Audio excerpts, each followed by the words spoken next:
Muy bien, amigos, nosotros continuamos con más aquí en Economía para Todos y ya está con nosotros David Tuesta, presidente del Consejo Privado de Competitividad. Hablábamos hace instantes sobre esta redistribución del IGB. Hubo mucha crítica al respecto. Pese a ello, pues el gobierno lo que ha hecho es oficializar esa medida desde el Congreso, que nació en el Congreso de la República. Pero vamos además a analizar ese tema con David Tuesta. Ellos tienen otra cifra que es muy alarmante, ¿no? La cantidad de proyectos públicos a nivel nacional con ejecución cero. 0 soles se ha invertido en más de 24.000, es que ni siquiera se ha invertido, ¿no? 0 soles es lo que registran 24.000 proyectos públicos a nivel nacional. David, ¿cómo está? Buenas tardes y bienvenido. Hola Valeria, ¿cómo estás? Encantado. David, cuéntanos, en primer lugar, ¿qué evidencia esta fotografía que se hace desde el Consejo Privado de Competitividad cada cierto tiempo? Entiendo que esto es la fotografía de los primeros 5 meses del 2025 y lamentablemente las cifras no son nada alentadoras. Correcto, Valeria, y justamente esta cifra lo podemos relacionar con la problemática que está detrás, con esta pésima medida de distribuir el IGB y darle justamente a gobiernos locales que no tienen la capacidad de ejecutar bien. Y no solamente es un tema de gastar el dinero, es decir, ejecutar financieramente el dinero, sino que dejan muchas obras descontinuadas y que pueden eventualmente convertirse en paralizadas, ¿no? El hecho de que casi el 50%, ya habiendo avanzado casi la mitad del año, de la lista de proyectos que tenían que ejecutar, están en cero, señala que acá hay un serio problema. Entonces, ¿qué va a suceder, ¿no? Cuando se derive más presupuesto a estos señores, ¿no? Pues van a seguir sin ejecutar y más bien lo que hoy estaban ejecutando una parte en gasto de capital con el 2% que se le distribuye actualmente, eso va a tender a ir todo a gasto corriente, todo a planillas, ¿no? Entonces, es realmente un pésimo mensaje y un golpe tremendo al cierre de brechas, ¿no? Que deberíamos buscar. David, ¿por qué siempre solemos hablar de estas cifras que cada vez son muy grandes? O sea, no estamos hablando de un proyecto, de dos, estamos hablando de 24.000 proyectos en todo el país que probablemente de ejecutarse le pueden cambiar la vida a muchos peruanos, apuntando a una mejora en la calidad de vida, con acceso a pistas, a buenas carreteras, a conectividad, a colegios, a buenas postas médicos. O sea, lo básico que podría tener un peruano está en manos de las autoridades. ¿Por qué siempre hay una brecha con ejecución cero? O sea, es que ni siquiera se ha tramitado. O sea, ¿a qué nos referimos cuando hablamos de ejecución cero, David? Básicamente nos referimos al hecho de que se les ha dado dinero, ¿no? Mejor dicho, se les ha asignado un presupuesto, tienen los recursos aprobados por ley de presupuesto para un determinado número de proyectos, 50.000 aproximadamente, y no han desembolsado ni un real, ¿no? En esos proyectos que tenía aprobado. Es decir, el Estado peruano ha destinado recursos, ¿no? Para un número de proyectos y la mitad no se ha desembolsado, no se ha hecho ni el estudio, ¿me entiendes? O sea, no se ha pagado ni siquiera la consultoría para hacer de repente el expediente técnico. Ni eso se ha hecho, eso significa. Ahora, David, te voy a poner sobre la mesa uno de los argumentos que nos dio el ministro, el congresista, el presidente de la Comisión de Economía, el señor Illich, que decía: Valeria, lo que estamos haciendo con esta distribución del IGB es descentralizar, ¿no? Tenemos alcaldes que vienen a Lima a tocar las puertas al Ministerio de Economía y Finanzas y no nos escuchan. La idea es que los gobiernos locales tengan dinero en sus bolsillos y puedan ejecutar. ¿Este es un argumento válido? Para nada. Esta es una salida política. Yo te voy a decir qué es lo que sucede, ¿no?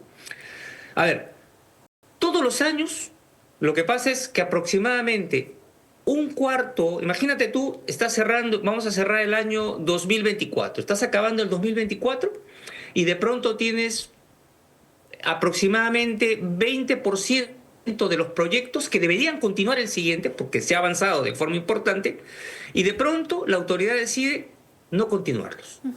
Proyectos que tienen avance de 50, 60, 70, que podrían seguir continuando, la autoridad decide ya no más. ¿Y para qué? Le dejo espacio para que entren otros nuevos en el momento. de la misma cantidad. Dime tú, y le digo a su audiencia si le parece lógico, ¿no?, dejar los proyectos a punto, en proceso de ir acabando, sin continuar, sin terminarlo, para luego meter otros nuevos. ¿Y cuál es la lógica? ¿Por qué querrán hacer eso y no cerrar los que tienen? Porque esos nuevos proyectos que incorporan significa desembolso rápido, ¿no?, para cosas muy simples y muy probablemente para darle dinero a sus allegados, probablemente darle dinero para empezar el proyecto a pequeñas empresas que están por ahí, y luego cada año hacen exactamente lo mismo. Entonces, cuando se acercan al Ministerio de Economía, claro, el Ministerio de Economía, los técnicos de ahí no son tontos, le dicen, oye, ¿cómo me vienes a pedir plata? Lo que dice el congresista seguramente es cierto, tocan la puerta. ¿Cómo me vienes a pedir plata si ahí tienes dinero y tienes proyectos que no acabas?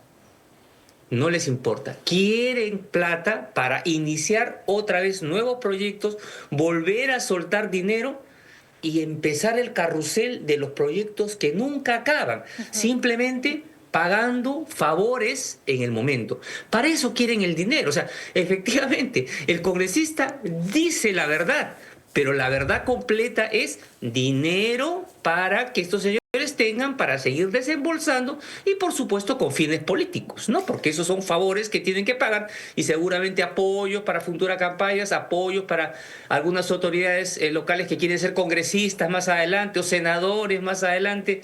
Eso es, eso es. Ahora, entonces lo que caracteriza a la inversión pública, si es que lo podemos llamar así, David, es ejecución cero y obras paralizadas. Son dos cosas que lamentablemente puedan, digamos, calificar a la inversión pública en nuestro país.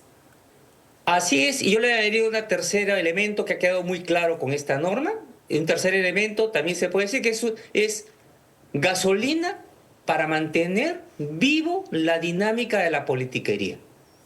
En eso se ha convertido el proceso de descentralización y esa es la esencia al final de esta ley que no solamente el MEF ha dejado pasar, sino que hemos visto al ministro aplaudiéndolo. Por eso es que no entendemos ya en dónde ha quedado el Ministerio de Economía y Finanzas. Aplaudir esta ley antitécnica que además va a significar presiones de gasto adicionales, porque por un lado el gobierno local no se va a quedar contento con esto, ha visto que puede seguir pidiendo más. ¿Por qué solamente le han transferido el 2? ¿Por qué no mejor le transfieres, haces la distribución 12 para el gobierno central y 6 para el gobierno local? ¿O por qué no 10-10? ¿No? Has abierto una compuerta tremenda para eso. Y por otro lado, el gobierno central se queda desfinanciado porque tiene que seguir pagando cosas de sus funciones y va a tener indefectiblemente que pedir más recursos y más déficit fiscal. ¿Cómo eso, no? ¿Cómo va a suplir el gobierno central?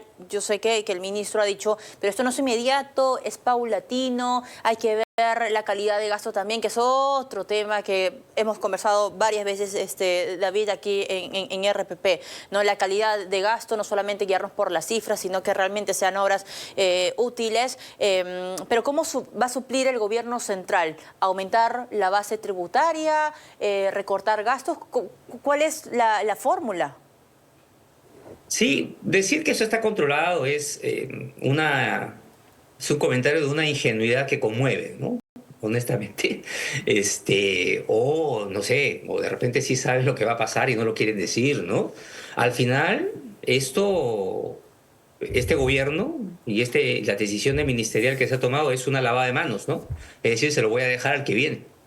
El que viene va a tener que enfrentar el problema.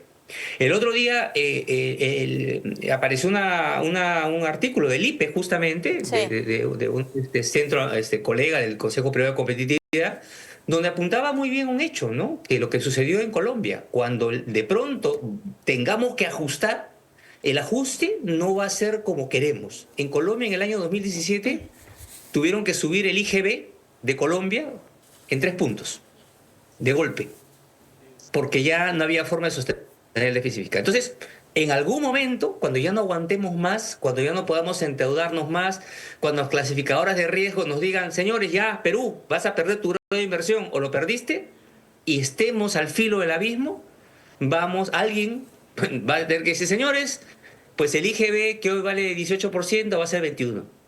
Quiero ver ese momento. Y vamos a tener que ver a las decisiones de este gobierno, de este año 2025, cuando esto suceda, no sé, de acá 1, 2, 3 años, no lo sé. Tremendo. David, muchas gracias. Muchas gracias por explicarnos básicamente esa cifra que ha revelado el Consejo Privado de Competitividad sobre la cantidad de proyectos públicos con ejecución cero a nivel nacional. Pareciera pues que todavía no aprendemos nada. David Tuesta, presidente del Consejo Privado de Competitividad, estuvo con nosotros.